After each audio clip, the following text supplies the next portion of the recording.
অভয়াপুৰীৰ আমগুৰি লতিবাৰী হাইস্কুলত উত্তপ্ত পৰিস্থিতি।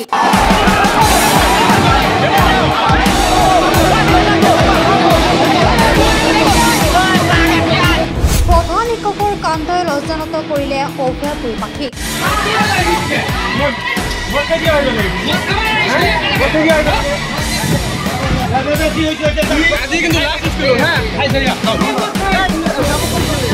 মদ্যপান কৰি প্ৰধান শিক্ষক বিনোদ বৰ্মনে অমানৱীয়ভাৱে ছাত্ৰক প্ৰহাৰৰ অভিযোগ ছাত্ৰ তথা ছাত্ৰৰ অভিভাৱকসকলৰ। ছাত্ৰসকলৰ মূৰৰ চুলি ডাঙৰ হোৱা বুলি প্ৰধান শিক্ষকে লাঠিৰে অমানৱীয়ভাৱে প্ৰহাৰ কৰি যায় ছাত্ৰসকলক, যাৰ বাবে আহত হয় কেইবাজনো ছাত্ৰ। ছাত্ৰসকলৰ হাতত ভৰিত মূৰত গুৰুতৰভাৱে আঘাতপ্ৰাপ্ত হয়। ঘটনাস্থলীত অভয়াপুৰী আৰক্ষী উপস্থিত হোৱাৰ পাছতে দুগুণ উত্তপ্তৰ সৃষ্টি হয়। দীৰ্ঘদিন ধৰি প্ৰধান শিক্ষকজনৰ আচৰণত অতিষ্ঠ হৈ আজি ছাত্ৰসকলে উত্তেজিত হৈ আৰক্ষীৰ বাহনসহ আৰক্ষীক আগুৰি ধৰে।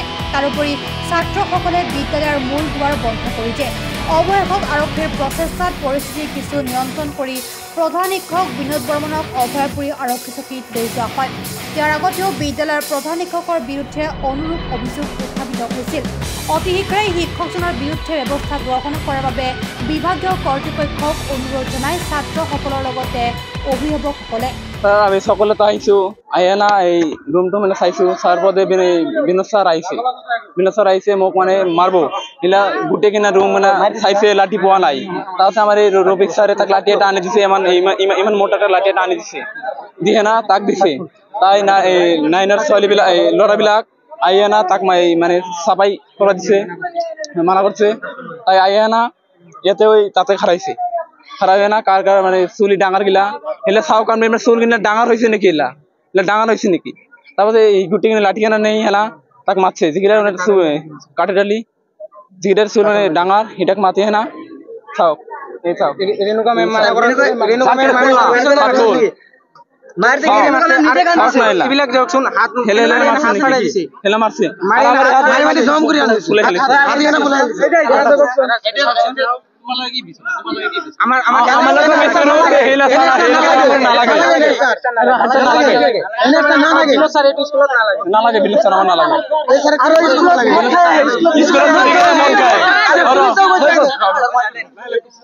পচি নিজে কৈছে মদটো খাবই, কিয় মদ খাব? পচি নিজে কৈছে মিল আছে নেকি? পচিৰ লগত নিশ্চয় মিল আছে, সেইকাৰণে কৈছে মদটো খাই আহিবই। আমগুৰি লতিবাৰী হাইস্কুল হয়। এতিয়া কিছুমানে কি বিচাৰে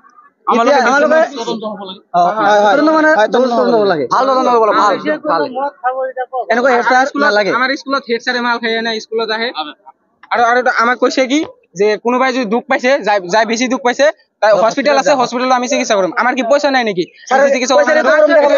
পইচাৰ কিয় গৰম দেখায় আমাক? আৰু তাৰপিছত অচি আহিছে, আমাক মাতি লৈ কেনে গৈছে, আমাক সুধছে। আমি কৈছো যে আমাৰ হেড ছাৰ স্কুলত মাল খাই নাই। অচিয়ে কি কয় যে মাল খাই নাই, চিৰকট খাই নাব, হাদা হাদা এইবিলাকতো খাবই অলপ চলপ নিশ্চয় মিল আছে।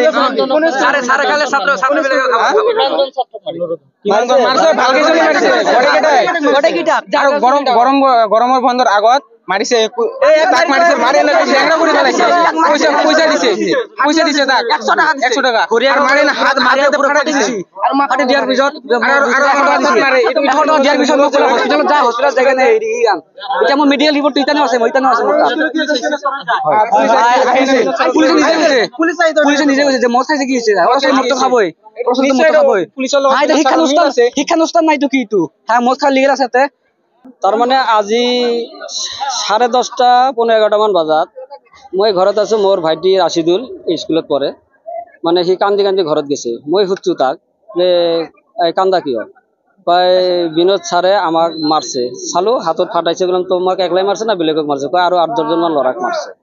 আৰু এই বিনোদ বৰ্মন হেড ছাৰ হোৱাৰ পাছৰ পৰা মানে আগত পৰাই কাম কৰে, মানে মাজে সময়ে মদ খোৱা হ'বলৈ আমি শুনা পাইছো ষ্টুডেণ্টৰ পৰা যে মদ খাই মানে মদৰ গন্ধত আমি ক্লাছ কৰিব নোৱাৰো। মানে সন্মুখত যিকেইটা বহে সেইকেইটাই কৈছে যে মদ খাই আহি আমাক অত্যাচাৰ কৰে। আমি ৰাইজৰ তৰফৰ পৰা এনেকুৱা মদ খোৱা হেডমাষ্টাৰক নিবিচাৰো আমগুৰি লতিবাৰী হাইস্কুলত। আগত বালাইকেইটা হেডমাষ্টাৰ ৰিটায়াৰ হৈ গৈছে। এইটো আমগুৰি লতিবাৰী হাইস্কুল। ইয়াৰ উচিত তদন্ত আমি গাৰ্জেনসকলে বিচাৰো, আৰু এনেকুৱা মাষ্টাৰ আমাৰ নালাগে বুলি আমি ভাবো যে বেলেগ। এতিয়া আমি অসমৰ মুখ্যমন্ত্ৰী ডাঙৰীয়াক অনুৰোধ জনাও এনেহান প্ৰধানমন্ত্ৰী এই হেডমাষ্টাৰক এনেহান উচিত শিক্ষাদান দিয়ে এইখিনি আমি ৰাইজৰ তৰফৰ পৰা অনুৰোধ ৰাখিছো আৰু কি আহিছিল কোনোবাই ফোন কৰি আনিছিল আৰক্ষীয়ে লৈ গৈছে আৰক্ষীয়ে লৈ গৈছে আজি মানে ওই হাই স্কুলের হেডমাস্টার তার মানে কয়েকজন পোলা মানে বিরাট পিটাইছে ছাত্র স্কুলের ছাত্র করে পরে আর কি পরে ছাত্ররা কইলো যে বলে মাল মদ খায় তবে একটা হেড শিক্ষক হয় যদি স্কুলে মদ খায় যদি পোলা মানে ওইভাবে পিটায় এটা একটা অঘটন না তাই তো মিডিয়া সিটি আইছে থানার ওসি আইছিল থানার ওসি আইসে সারেক আর কি নিয়ে গেল আমরা এইটুকু আর কি পাইলাম আমগুড়ি লতিবাড়ি হাই স্কুল এটা হয় ইয়ার উচিত বিচারটাই লাগবো আর কি পোলাপান গুলো কিভাবে মারছে সেগুলো মেডিকেলও করা লাগবো মদ সদ খায় হাই স্কুলের হেডমাস্টার এইভাবে পোলাপানকে অত্যাচার করা বিনোদ বর্মন